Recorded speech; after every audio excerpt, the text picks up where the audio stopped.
অনেক ক্ষেত্রেই দেখতে পাওয়া যায় যে পাখি তার নিজের পায়খানাকে খায়। বাজরিগার, লাভবার্ড, ককাটেল সকল প্রজাতির পাখির মধ্যে কিছু কিছু এমন থাকে যে তার নিজের পায়খানাকে নিজেই খায়। পাখি এই ধরনের আচরণ করলে আপনারা সমাধান কিভাবে করবেন, কি কারণেতে পাখি তার নিজের পায়খানাকে খায়, আজকে আপনাদের সঙ্গে এই দুটো বিষয় নিয়ে বিস্তারিত আলোচনা করব।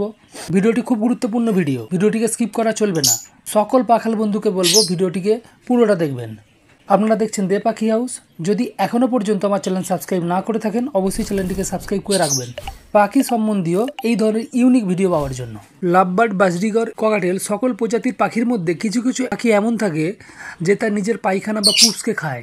পাখি তার নিজের পায়খানা বা পুপসকে কেন খায়, প্রথমে এই জিনিসটা আপনাদের সঙ্গে আলোচনা করব। প্রথম যে জিনিসটা আপনাদেরকে দেখতে হবে সেটা হচ্ছে পাখি কি সত্যি তার নিজের পায়খানাকে খাচ্ছে, নাকি তার পায়খানা বা পুপসের ওপরে কোনো সিডস বা দানা গিয়ে পড়েছে, পাখি সেইটাকে তুলে খাচ্ছে আর আপনি ভাবছেন যে পাখি নিজের পায়খানাকে খাচ্ছে। এটাকে প্রথমে আপনাকে ক্লিয়ার করতে হবে। অনেক ক্ষেত্রে এমন হয় পায়খানার ওপরে গিয়ে দানা পড়েছে, পাখি সেটাকে খাচ্ছে, আপনি হয়তো ভাবছেন যে পাখি নিজের পায়খানাকে খাচ্ছে, কিন্তু পাখি সেটা খাচ্ছে না, পাখি দানা খাচ্ছে। অনেক ক্ষেত্রে এই জিনিসটাও কিন্তু হয়।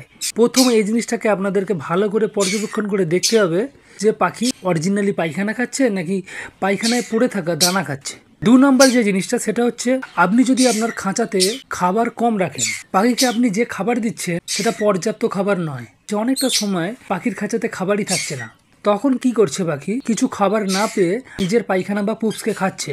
এটাও কিন্তু একটা বড় কারণ। তো সেই জন্য আপনাকে যেটা করতে হবে, আপনার লাভবার্ড, ককাটেল, বাজরিগার সকল পাখির খাঁচাতেই পর্যাপ্ত খাবার রাখতে হবে, যাতে পাখি তার প্রয়োজন মতো খাবার গ্রহণ করতে পারে। 3 নম্বর যে কারণটি সেটা হচ্ছে পাখিকে হয়তো আপনি পর্যাপ্ত খাবার দিচ্ছেন, কিন্তু পাখি সে খাবার থেকে তার প্রয়োজনীয় পুষ্টি পাচ্ছে না। পাখির মধ্যে পুষ্টির ঘাটতি যদি থাকে তাহলেও কিন্তু পাখি এই জিনিসটা করে থাকে, পাখি তার নিজের পায়খানাকে বা পুপসকে খেতে থাকে। সেই জন্য আপনাদেরকে যেটা করতে হবে, সারা বছর পাখিদেরকে মান্থলি কোর্স করিয়ে যেতে হবে। শুধুমাত্র ব্রিডিং সিজনে ব্রিডিং কোর্স করাবেন, পাখির থেকে ব্রিড নেবেন, আর বছরের অন্যান্য সময় পাখিদের উপরে নজর রাখবেন না, সেই জিনিসটা করলে চলবে না। পাখিদেরকে মাসিক কোর্স আপনাদেরকে সারা বছর করাতে হবে। গরমকালে তো পাখিদেরকে আপনারা মাল্টিভিটামিন বা ক্যালসিয়ামের কোর্স করাবেন, কিন্তু একটা জিনিস করবেন, গরম যখন প্রচণ্ড গরম থাকবে তখন আপনারা ওষুধের পরিমাণটা কমিয়ে দেবেন, কিন্তু দেওয়া বন্ধ করবেন না। করলে কিন্তু এই ধরনের সমস্যা হতে পারে। প্রথমে যে 3টে আমি কারণ বললাম, এই 3টে কারণ বাদ দিয়ে সবথেকে গুরুতর যে কারণটি, সেই কারণটি হচ্ছে পাখির স্ট্রেস। আপনি ধরুন লক্ষ্য করে দেখেছেন যে আপনার পাখি পায়খানাই খাচ্ছে, পাখি দানা খাচ্ছে না, কিন্তু পাখিকে আপনি হয়তো পর্যাপ্ত খাবারও দিচ্ছেন, পাখিদেরকে সাপ্লিমেন্ট দিচ্ছেন, সব কিছু দিচ্ছেন, পাখির শরীরেতে পুষ্টির অভাব ঘটার কথাই নয়। তারপরেও যদি পাখি এই আচরণটি করে, তাহলে জানবেন পাখির মধ্যে স্ট্রেসজনিত সমস্যা রয়েছে।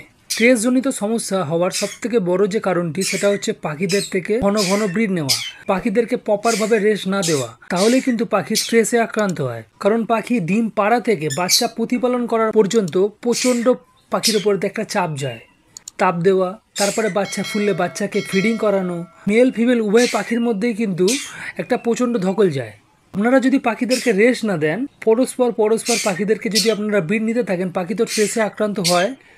পরস্পর যদি আপনি ব্রিড নিতে থাকেন, তাহলে পাখির থেকে তো আপনি লং টার্ম ব্রিড পাবেন না। সব থেকে বড় যে ক্ষতিটি হয়, পাখির মধ্যে স্ট্রেসজনিত সমস্যা দেখতে পাওয়া যায়। স্ট্রেসজনিত সমস্যার জন্য কিন্তু পাখি নিজের পায়খানা বা বিষটাকে বা পুপসকে খেতে পারে। সেই জন্য পাখিদেরকে স্ট্রেস রিলিজ করবার জন্য একটা বিশেষ ট্যাবলেট রয়েছে, সেটাকে আপনাকে ইউজ করতে হবে। ভিডিও শেষ পর্যন্ত দেখুন। শেষে আপনাদেরকে এই স্ট্রেসজনিত সমস্যা থেকে পাখিদেরকে কিভাবে মুক্তি দেবেন, তার জন্য আপনারা কি ওষুধ ব্যবহার করবেন, সেইটা বিস্তারিতভাবে বলবো, তার নাম বলবো, তার ব্যবহার বলবো। ততক্ষণ আমার সঙ্গে থাকতে হবে। এর পরের যে কারণটি হতে পারে সেটা হচ্ছে পাখির শরীরেতে ভিটামিন D3-র অভাব।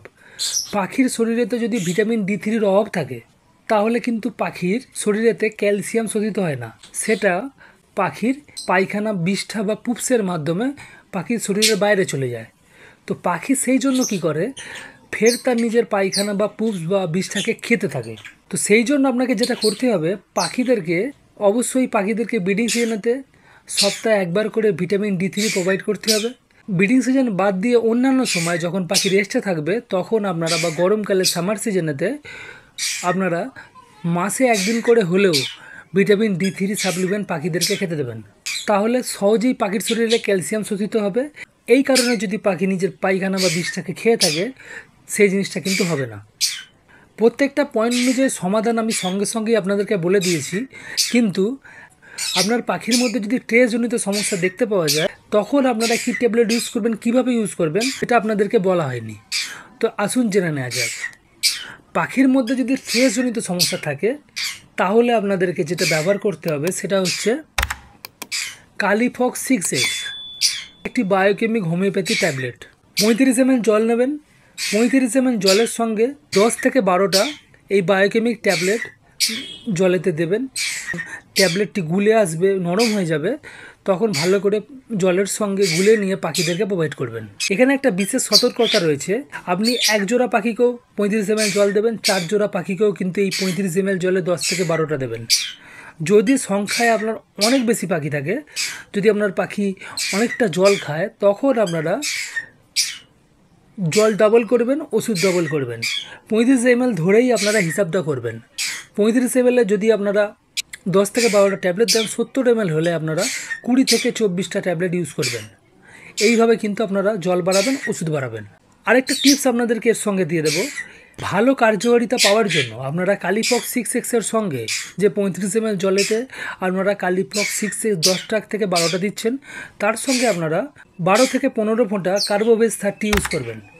আজকে আপনাদের সঙ্গে পাখি কেন নিজের পায়খানা বা বিষ্ঠা বা পুপসকে খায় তার সম্ভাব্য কারণ এবং তার সমাধান আপনাদের সামনে তুলে ধরলাম। যদি আপনার পাখি এই ধরনের কোনো সমস্যা করে, স্টেপ বাই স্টেপ আপনারা জিনিসটাকে পর্যবেক্ষণ করুন, দেখুন আপনার পাখি সম্ভাব্য কী কারণের জন্য এই আচরণটি করছে, এই অনুযায়ী আপনারা ব্যবস্থা নিন।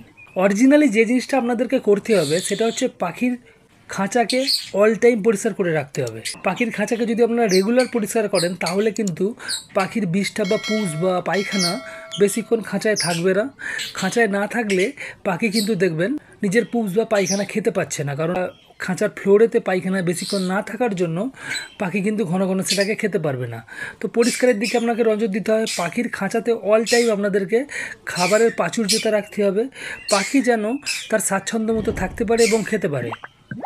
এবং আপনাদেরকে গুণগত মানসম্পন্ন খাবার দিতে হবে। গুণগত মানসম্পন্ন খাবার বলতে কি, পাখিদেরকে শুধু সিমিক্স দিলে চলবে না, তার সঙ্গে সফট ফুড, এগ ফুড, ভিজানো যে সমস্ত খাবার থাকে, স্প্রাউটেড ফুড, এইগুলোকে অঙ্কুরিত খাবার বা অঙ্কুরিত বীজ, ওইগুলো পাখিদেরকে আপনাদেরকে খেতে দিতে হবে ঘুরিয়ে ফিরিয়ে। তো তাহলে কী হবে, পাখিদের শরীরেতে প্রয়োজনীয় পুষ্টি কিন্তু পাখিরা খাবার থেকে পাবে এবং তার সঙ্গে সাপ্লিমেন্ট আপনাদেরকে সারা বছর ইউজ করতে হবে। এই কটা জিনিস এবং ভিটামিন D3কেও আপনাকে সারা বছর ইউজ করতে হবে। এই কটা জিনিস যদি আপনারা ঠিকঠাকভাবে করেন তাহলে এই ধরনের সমস্যা হওয়ার কথা নয়। এবং তার সঙ্গে পাখিদেরকে ঘন ঘন ব্রিড করানো যাবে না, পাখিদেরকে একটা সময় আপনাকে রেস্ট অবশ্যই দিতে হবে। যদি না দিতে পারেন তাহলে কিন্তু পাখির টেস্টজনিত সমস্যাতে আক্রান্ত হবে এবং পাখি এই ধরনের আচরণ করতে পারে। যদি ভাবেন যে আপনার পাখির টেস্টজনিত সমস্যার জন্য এই জিনিসটা করছে, তারও আমি সমাধান আপনাদের কাছে দিয়ে দিয়েছি। সেই অনুযায়ী চিকিৎসা করে দেখুন, 100% একটা ভালো রেজাল্ট পাবেন। কিন্তু একটা কথা আপনাদেরকে বলে রেখে দিই, কিছু পাখির স্বভাব হয়ে যায়, অনেক দিন হওয়ার পরেতে পাখি নিজের পায়খানা খেতে খেতে খেতে খেতে অনেক দিন ধরে যদি পাখি এই অভ্যেসে অভ্যস্ত হয়ে যায়, তখন কিন্তু এই জিনিসটাকে রিকভারি করা বা ছাড়িয়ে নিয়ে আসা প্রায় 99% সম্ভব হয়ে ওঠে না। তা আপনারা ট্রাই করে দেখুন, 1%-এর মধ্যে আপনি পড়তে পারেন। যদি ভিডিও ভালো লাগে অবশ্যই ভিডিওটিকে লাইক করবেন। চ্যানেলে যদি নতুন হন, এখনও চ্যানেল সাবস্ক্রাইব করেননি, অবশ্যই চ্যানেলটিকে সাবস্ক্রাইব করে নেবেন পাখি সম্বন্ধে এই ধরনের ভিডিও পাওয়ার জন্য। আজকের মতো বিদায় নেব। বিদায় নেওয়ার আগে একটাই আশা থাকবে, আপনারা ভালো থাকবেন। সামনের ব্রিডিং সিজনে পাখি থেকে আপনারা খুব সুন্দর একটা ব্রিড পাবেন, এই আশা রাখবো। আজকের মতো বিদায় নিচ্ছি। পরবর্তী কোনো একটি দিনে নতুন টপিক নিয়ে 100% দেখা হচ্ছে। ধন্যবাদ।